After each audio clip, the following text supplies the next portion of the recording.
할렐루야.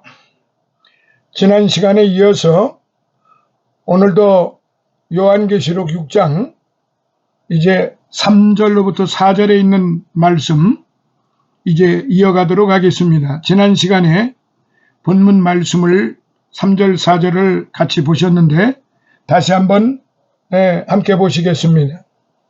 3절 4절 어린 양이 둘째 봉인을 여실 때 내가 들으니 둘째 생물이 말하기를 와서 보라 하더라.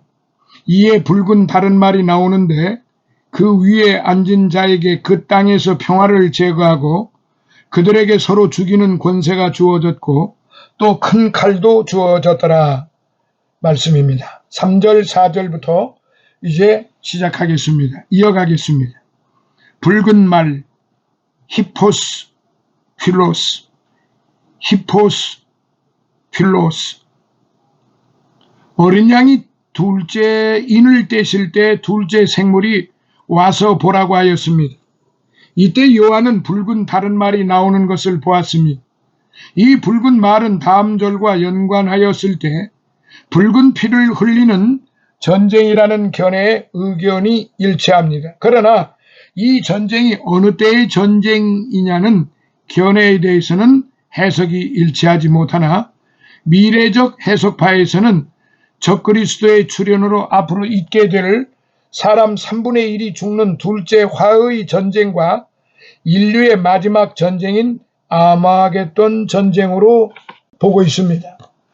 자, 두 번째 주어졌고 애도돼. 주어졌고 애도돼. 이 말은 주다라는 뜻입니다. 주다. 이것을 보면 무서운 전쟁도 하나님의 주권하에 있음을 알게 됩니다. 하나님의 허락 없이는 참새 한 마리도 땅에 떨어지는 법이 없는데 마태복음 10장 29절 다수의 피 흘리는 전쟁이 하나님의 허락 없이 발생할 이가 없습니다. 고대로부터 인류가 겪은 수많은 전쟁들은 모두 죄에 대한 하나님의 심판의 도구로 사용되어 왔으며 결국에 하나님의 뜻을 성취하는 결과가 되게 했습니다. 개역 성경에는 허락을 받아로 번역이 되어 있습니다. 자, 세 번째, 그 땅에서 평화를 제거하고 그 땅에서 평화를 제거하고 라베인 텐 에이레는 아포테스케스 레베인 텐 에이레는 아포테스케스 취하다라는 뜻입니다. 취하다. 그 땅으로부터 평화를 제거하기 위하여를 뜻합니다. 땅은 하늘의 반대 개념으로 이 세상을 가리킵니다. 전쟁이 발생할 때 이 세상에는 평화가 있을 수 없습니다. 세인트루이스 포스트의 통계에 의하면 BC 4000년 전부터 현 시대에 이르기까지 약 6000년간의 세계가 평화를 유지한 것은 불과 292년 뿐이고 그 기간에 14,513회의 전쟁이 일어났고 지난 3200년간의 평화회담이 4711회 있었으나 효과를 거둔 것은 불과 14건이었다고 기록이 되어 있습니다. 자, 네 번째, 서로 죽이는 카이히나 알레루스 스팍소신 카이히나 알레루스 스팍소신 큰 칼을 여기 받았다고 했는데 마카이라 메갈레 큰 칼 마카이라 메갈레를 받았다고 하였으니 이것은 무자비한 대학살을 뜻하는 겁니다. 공산주의자들은 자기들의 주의와 사상을 따르지 않으면 무자비하고 잔인하게 사람들을 죽입니다. 공산주의 혁명 시대에는 114만 명이나 죽였고 그 후에도 지도자가 바뀔 때마다 무수히 많은 사람들을 죽였습니다. 1969년 4월 7일자 모스크바 라디오 보도에 의하면 중국 공산당은 지난 10년 동안 약 2,500만 명이나 되는 사람들을 살해했다고 보도하였습니다. 그 중에 상당수의 기독교인이 포함되어 있음은 사실입니다. 유명한 저술가 워치만 리 형제는 눈이 뽑히고 혀가 잘리워지고 손목도 잘리워졌다고 합니다. 이것은 1969년 5월 7일자 모스크바 까라논의 아쪼베즈다 신문에 기재되어 있는 겁니다. 또한 그들은 유황가루와 끓는 물로 사람의 눈을 빼내어 태웠으며 칼로 사지를 잘라내고 돌과 도끼로 머리를 박살내었다고 합니다. 그들의 비인도적 야수와 같은 행동을 우리는 6.25 동란을 통하여 뼈아프게 체험하였습니다. 국군과 유엔군이 북진했을 때 기독교인들은 모조리 살육당하였습니다. 함흥 북쪽 50리 지점의 니켈 광산에서 자그마치 19,980여 구의 시체를 찾아냈는데 사람을 몇백 명씩 썰어놓고 그 위에 돌을 덮어 흙으로 가리고 그 위에 사람을 꽉 차게 잡아놓고 돌로 다지고 흙으로 덮어놓고 이렇게 3층으로 쌓아 죽였다고 합니다. 이렇게 한 것은 총탄을 아끼기 위해서라고 하며 이런 방법으로 수없는 사람들을 죽였다고 합니다. 유엔군들은 원산 학살 참상에 놀라고 함흥에서의 참혹한 모습을 보고 떨었다고 합니다. 이 내용은 김인서 씨의 순교자와 그 설교집 페이지 38페이지에 있는 내용입니다. 이러한 잔인한 학살들은 붉은 말 탄자들의 큰 칼의 권세로 주님이 오시는 날까지 이 땅 도처에서 계속 될 것입니다. 자, 이제 5절, 6장 5절을 보겠습니다. 어린 양이 셋째 봉인을 여실 때 내가 들으니 셋째 생물이 말하기를 와서 보라 하더라. 그리하여 내가 보니 보라 검은 말 한 마리가 있는데 그 위에 탄 자가 그의 손에 저울을 가졌더라. 자, 두 가지로 말씀을 드리겠습니다. 첫 번째 검은 말 히포스멜라스. 어린 양이 셋째 인을 떼실 때 셋째 생물이 와서 보라고 할 때 검은 말이 나타났습니다. 이 검은 말은 전쟁 후에 오는 비애와 기근의 상징으로 성경학자들은 그 견해를 같이 합니다. 칼과 기근과 온역은 하나님께서 죄인을 벌하시는 3대 도구였습니다.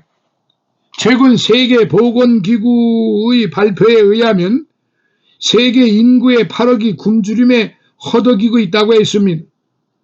이 숫자는 세계 인구의 5명 중 1명꼴이 만성적인 영양실조에 시달리고 있는 실정입니다. 예수님께서도 처처에 기근과 지진이 있을 것인데 이것은 곧 재난의 시작이라고 하셨습니다. 마태복음 24장 7절로부터 8절. 그러니까 제가 지금 말씀드린 것은 지금으로부터 30년 전의 이야기입니다. 그러면 지금은 어떻겠습니까? 자, 두 번째, 저울을 쥐곤. 둘째, 붉은 말은 땅에서 화평을 제하고 서로 죽이게 하려고 큰 칼을 받았으나 검은 말은 그 손에 저울을 가지고 있었습니다. 이것은 기근이 매우 심하여 곡식이 아주 귀하여 값비싼 무엇인 것처럼 면밀하게 저울질 되는 것을 의미하고 있습니다. 자, 이제 6장 6절의 말씀을 보겠습니다. 그때 내 생물의 한 가운데서 한 음성을 들었는데 말하기를 밀 한 대가 한 데나리온이요 보리 석 대가 한 데나리온이라 하고 또 감람류와 포도주는 손상시키지 말라 하더라. 자, 세 가지로 말씀을 드리겠습니다. 첫째, 한 음성을 개역 성경에는 나는 듯이라고 하였으나 원문에는 없습니다. 그러므로 내가 음성을 들으니라고 해야 옳습니다. 그러니까 음성이 나는 듯 이것이 아니고 내가 음성을 들으니 라고 해야 옳다는 말입니다. 어쨌든 이 음성은 어린 양의 음성이 아니라 피조 세계의 대표인 내 생물의 음성으로 보는 편이 타당하다는 견해입니다. 그 음성이 내 생물 사이에서 났기 때문입니다. 자, 두 번째, 한 데나리온 가격을 나타내는 규격입니다. 로마의 노동자 하루의 품삯입니다. 하루의 품삯이 밀 한 대요, 보리 석 대라. 본문의 대는 신약에서 이곳에만 보이는 낱말인데 이것은 보통 장정 하루의 식량입니다. 노동자가 하루 종일 일하여 겨우 밀 한 대나 보리 석 대밖에 얻지 못할 정도이니 얼마나 기근이 심한지 알 수 없습니다. 제2차 대전 중 레닌그라드가 독일군에게 포위되었을 때 노동자의 품삯이 겨우 한 개의 빵값과 같다고 했습니다. 이상근 주석에 기록이 되어 있습니다. 엘리사 시대의 아람왕 벤 하닷이 사마리아를 포위했을 때 성 안에서는 심한 기근으로 인하여 아들을 삶아 먹은 일이 있었는데 이때의 물가는 나귀 머리 하나에 은 80세겔, 비둘기 똥 4분의 1값에 은 5세겔이나 했습니다. 참으로 기근은 무서운 하나님의 형벌입니다.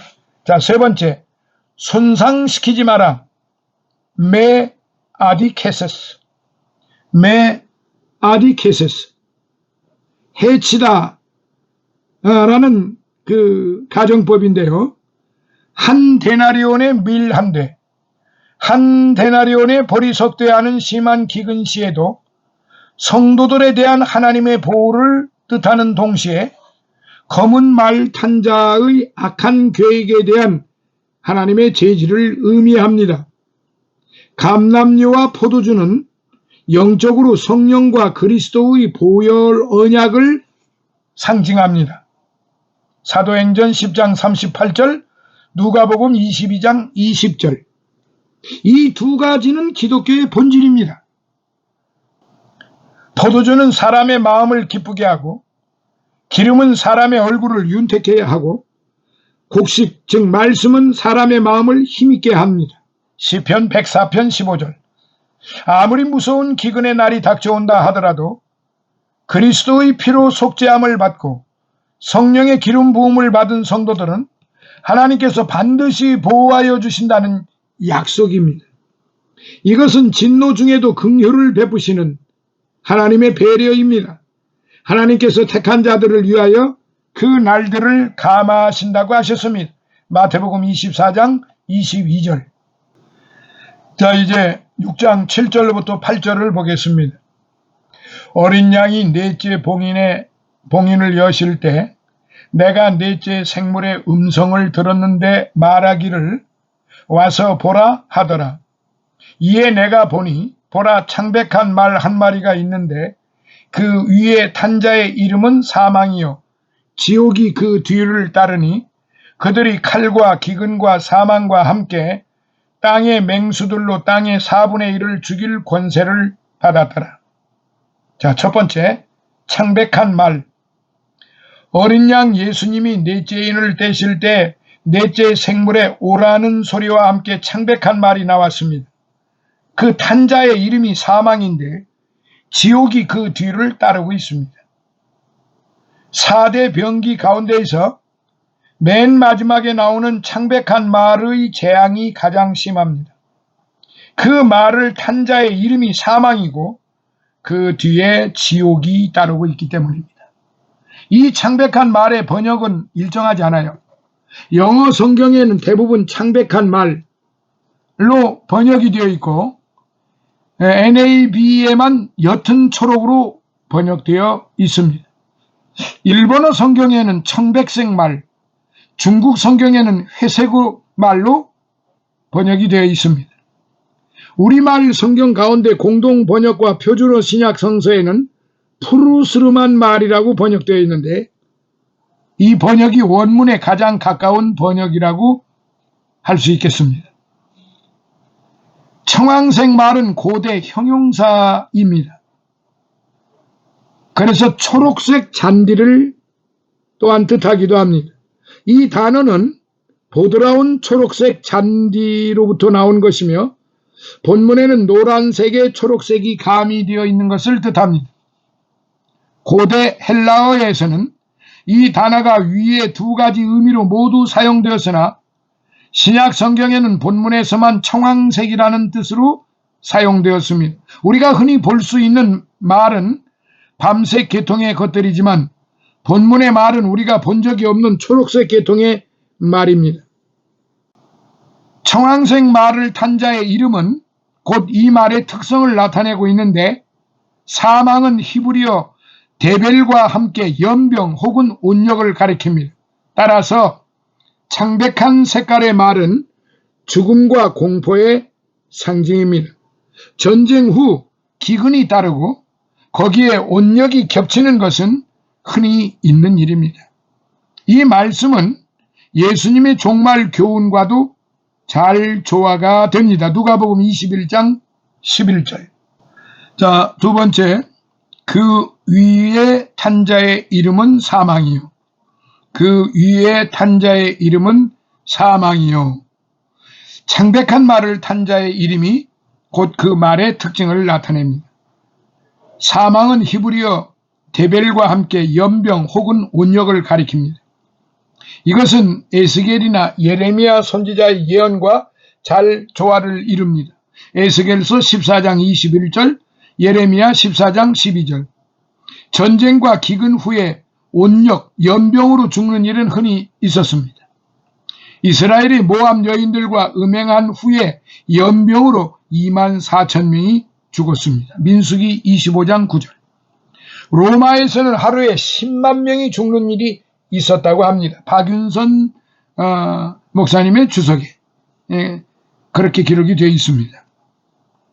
자, 세 번째, 땅의 4분의 1을 땅 4분의 1은 첫째 4분의 1씩 각각 멸망하고 남은 4분의 1이라는 것, 둘째 땅의 4분의 1, 즉 부분적 심판이라는 것, 셋째 땅 네 모퉁이의 환란이라는 것, 넷째 땅 위의 전면적인 환란이며 그 중에 4분의 1이라는 뜻 등의 견해가 있습니다.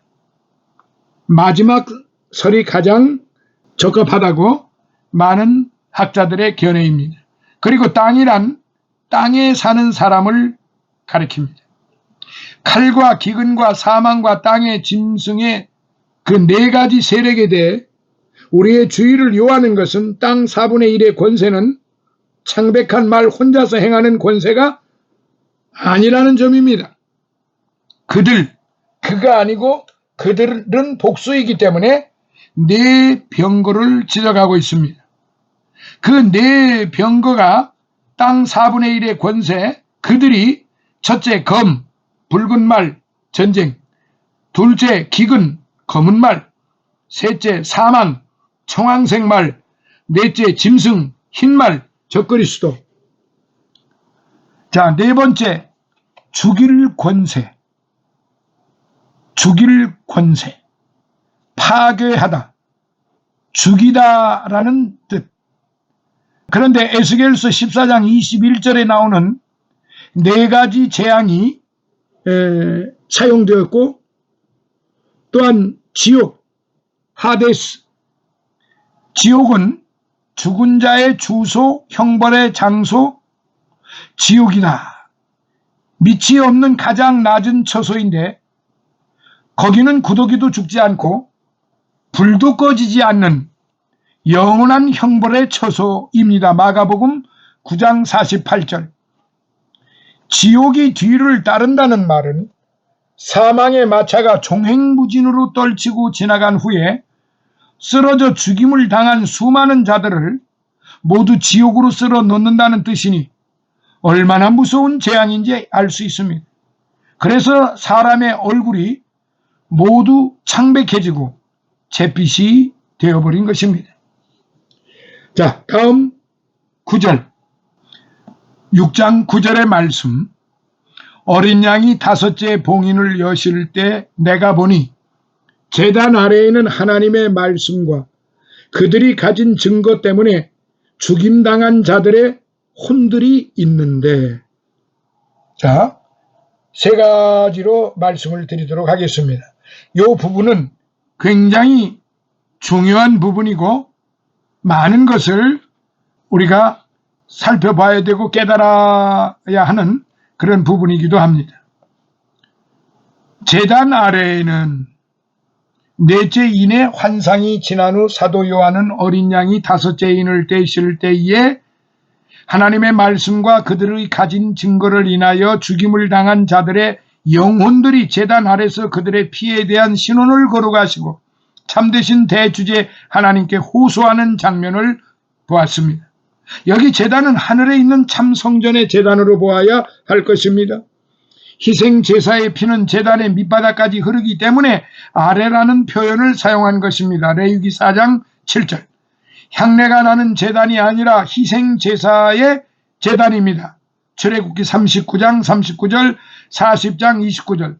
구약시대의 제단에는 양이나 소의 피를 쏟아 인간의 죄를 위하여 임시적으로 모형적인 제사를 드렸습니다. 그리스도는 한 영원한 제물로 만민을 위해 그 피를 쏟으셨습니다. 여기에 순교자들은 그들의 피를 하늘의 제단에 쏟아 하나님께 바친 것입니다. 순교자의 영혼들은 제단 아래 편히 쉬면서 그들의 영광의 교제체가 완성되기까지 인내의 정신을 연마하고 있다고 터툴리안이 그렇게 말하기도 했습니다. 떠나간 영혼들은 하나님이 정해주신 장소에 가서 그들의 영육이 재결합할 부활 때까지 머뭅니다. 그때 성도들은 영혼과 육체를 갖추어 하나님의 어전으로 나아올 것입니다. 이상근 박사의 계시록 주석에 기록되어 있는 부분입니다. 자, 2번째, 죽음당한 자들의 흔들리. 죽음당한 자들의 흔들리. 그리스도를 위하여 바친 생명들을 가리킵니다. 빌립보서 2장 17절. 왜냐하면 생명은 피에 있기 때문입니다. 구약의 번제단 아래에는 강물같이 짐승의 피가 흘러내렸습니다. 그리스도인들은 네로의 박해 시대에 많은 죽임을 당하였고 지금도 계속해서 박해를 당하고 있습니다. 순교자의 행렬이 끊이지 아니하고 이어지고 있는 것입니다. 자, 3번째, 하나님의 말씀과 저희가 죽임을 당한 이유는 하나님의 말씀과 그들이 가진 증거 때문이었습니다. 하나님의 말씀은 생명보다 귀합니다. 오늘날 하나님의 말씀은 등한시하면서 순교자들을 숭배하는 것은 하나님이 보실 때 기뻐하실 일이 못됩니다. 순교자들은 하나님의 말씀 때문에 죽기까지 충성하였으므로 우리도 순교 이전에 하나님의 말씀을 더 존중해야 할 것입니다. 사울왕이 하나님께 버림당한 것은 그의 교만 때문보다는 그가 하나님의 말씀을 버렸기 때문입니다. 하나님의 말씀에 순종하지 아니했고 거부했기 때문에 그러신 것입니다. 사무엘상 15장 26절. 사무엘이 사울에게 이르되 나는 왕과 함께 돌아가지 아니하리니 이는 왕이 여호와의 말씀을 버렸으므로 여호와께서 왕을 버려 이스라엘 왕이 되지 못하게 하셨음이니이다 라고 하는 말씀인 것입니다. 하나님의 말씀을 거역하는 것은 사신 우상에게 절하는 것 같고 하나님께서는 많은 다른 번제를 드리는 것보다 그의 말씀에 순종하는 것을 더 기뻐하신다고 사무엘상 15장 22절로부터 23절에 사무엘은 그렇게 말했습니다. 시편 119편은 전체가 하나님의 말씀에 대한 노래인데 성경 전체 가운데 가장 중요한 위치를 차지합니다. 이 시편은 히브리어 알파벳의 수요대로 22개 부분으로 나뉘고 각 부분은 8절로 구성되어 있는데 하나님의 말씀에 대해서 다음과 같이 분류하였습니다. 첫째, 하나님의 율례 21번. 이것은 하나님에 의하여 우리를 다스리는 것으로 주어졌기 때문입니다. 둘째, 하나님의 법 25번. 이것은 하나님의 주권 섭리에 대한 절대적인 것이기 때문입니다. 셋째, 하나님의 법도 21번. 이것은 그의 섭리와 우리의 복종을 지배하는 것이기 때문입니다. 넷째, 하나님의 계명 22번. 이것은 권위로 주어졌고 우리에게 신뢰를 거하기 때문입니다. 다섯째, 하나님의 판단 23번. 이것은 무한한 지혜 가운데에서 작업하며 우리는 그의 의거에서 심판받기 때문입니다. 여섯째, 하나님의 증거 23번. 이것은 절대 불변할 하나님의 영원한 언약 관계이기 때문입니다. 여섯 번째, 하나님의 말씀 42번. 이것은 그의 마음의 선포이며 무엇보다도 본질적으로 영원한 말씀이신 그리스도가 거기 포함되기 때문입니다. 사랑하시는 성도 여러분, 하나님 말씀의 효능 시편 119편을 놓고 볼 때 참으로 장엄하기가 이를 데가 없습니다. 시편 119편은 이제 모든 축복의 근원입니다. 왜? 하나님의 법대로 행함으로. 그리고 불의를 행치 않게 합니다. 주의 도를 행함으로. 또한 완전한 행위의 표준입니다. 하나님을 전심으로 구함으로. 부끄러움을 당치 아니합니다. 주의 계명에 주의함으로. 정직한 마음으로 감사하게 합니다. 주의 의로운 판단을 배움으로. 행실을 깨끗하게 합니다. 주의 말씀을 따라 삼가함으로. 범죄치 아니하게 합니다. 주의 말씀을 마음에 둠으로. 즐거움과 모사가 됩니다. 주의 율례를 묵상함으로. 성실한 길을 택하게 됩니다. 주의 율례를 앞세움으로. 허탄한 것을 보지 않게 합니다. 주의 도에 소생함으로. 주의 의에 소생하게 합니다. 주의 법도를 사모함으로. 주의 구원이 임하게 합니다. 주의 말씀을 의지함으로. 자유롭게 행보하게 합니다. 주의 법도를 구함으로. 소망이 있게 합니다. 주의 말씀을 기억함으로. 고난 중에 위로가 되게 합니다. 주의 말씀이 살린 연고로. 하나님 나라의 기업이 되게 합니다. 주의 말씀을 지킴으로. 천천금은보다 승합니다. 고난 중에 율례를 배움으로. 주를 경외하는 자를 기쁘게 합니다. 주의 말씀을 바란 연고로. 원수보다 지혜롭게 합니다. 주의 계명이 항상 함께 함으로. 명철이 노인보다 승하게 합니다. 주의 법도를 지킴으로. 그 맛이 꿀보다 더합니다. 주의 규례를 떠나지 아니함으로. 명철하게 됩니다. 주의 법도를 인하여. 마음이 즐거움이 됩니다. 주의 증거를 영원히 기업으로 삼음으로. 모든 거짓 행위를 미워합니다. 주의 법도를 범사에 바르게 여김으로. 죄악이 주장 못합니다. 주의 말씀을 굳게 세움으로. 큰 평안이 있습니다. 주의 법을 사랑함으로. 아무 장애물이 없습니다. 주의 법을 사랑함으로. 주의 손이 항상 도움이 됩니다. 주의 법도를 택함으로. 사랑하시는 성도 여러분, 또한 시편 19편 1절로부터 10절을 보면은 여호와의 율법이 완전함을 이룹니다. 여호와의 율법은 완전한데 영혼을 소생케 합니다. 여호와의 증거는 확실한데 우둔한 자를 지혜롭게 합니다.